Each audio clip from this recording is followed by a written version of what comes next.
ဥပိ္ပခာဆိုတာနဲ့ပတ်သက်ပြီးတော့နားလည်ဖို့ရဥပိ္ပခာက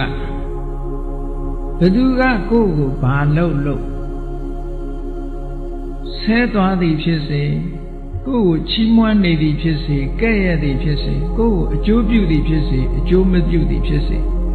ထိုပုဂ္ဂိုလ်ရဲ့လောက်ရကိုစိတ်ထဲမှာမထားဘူးသူလောက်ရမယ့်အလုပ်ကိုလုပ်သွားတာအဲ့ဒါဥပိ္ပခာဥပိ္ပခာဆိုတာပုဂ္ဂိုလ်ရဲ့လောက်ရကိုလိလျူရှုပြီးတော့လုပ်တဲ့နာလုပ်တာအကျိုးစီးပွားကိုဆောင်ရွက်တာအဲ့ဒါမှဥပိ္ပခာနော်မတက်လို့မခေါ်ဘဲနဲ့နေတာဥပိ္ပခာမဟုတ်ဘူးများသောအားဖြင့်ဥပိ္ပခာဆိုအရာထဲမှာဥပိ္ပခာထားလိုက်ဥပိ္ပခာထားလိုက်ဥပိ္ပခာဆိုတာအလွန်မြင့်မြတ်တဲ့သဘောထားတစ်ခုပဲအတိတ်ဆောင်မရှိဘူးသူကမြေကြီးလိုပဲဘယ်လိုမြေကြီးอ่ะမြေကြီးဟာသူ့ပုံမှာမစင်အညစ်အကြေးတွေဆွန့်လဲစိတ်မဆိုးဘူးပဏ္ဏတာရေတွေလောင်းတော်လည်းပဲဝမ်းမသာသူ့ဖို့ဒီနှစ်ခုကဘာမှမထူး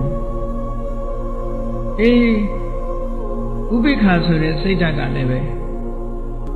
ကျန်တဲ့ပုဂ္ဂိုလ်တွေပတ်ဝန်းကျင်ကပုဂ္ဂိုလ်တွေရဲ့လောက်ရတွေကိုခီးမဆိုင်ဘူးတဲ့ကိုလှုပ်တဲ့အလုပ်ကိုဆက်လုပ်သွားတယ်ကောင်းတဲ့အလုပ်တွေလုပ်တယ်ဒါကြောင့်မို့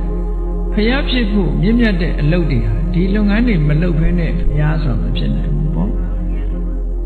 အဲ့တော့ပါရမီရှင်တွေဆောင်ရွက်ရမယ်မြင့်မြတ်တဲ့အလုပ်တွေဆိုတာကဟောဒီ10မျိုးပဲ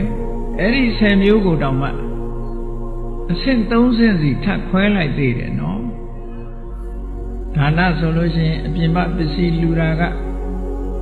ဒါနပါရမီကိုယ်ခန္ဓာကိုယ်မှာရှိတဲ့သွေးစတာကိုထုတ်ပြီးတော့လှူတာကဒါနဥပပါရမီအသက်အသေးခံပြီးတော့လှူတာကဒါနပရမတ္ထပါရမီသီလကလည်းထို့တူပဲပြင်ပပစ္စည်းတွေအဆုံးရှုံးခံပြီးတော့သီလကိုထိမ့်သိမ်းဆောင်ရှောက်တယ်မိမိရဲ့ခြေလက်အင်္ဂါအဆုံးရှုံးခံပြီးတော့သီလကိုထိမ့်သိမ်းဆောင်ရှောက်တယ်အသက်အဆုံးခံပြီးတော့သီလကိုထိမ့်သိမ်းဆောင်ရှောက်တယ်လို့30အားလုံးဟာ30စီသွားမှာပဲအဲ့ဒါကြောင့်မို့လို့ပါရမီ10ပါးအပြား30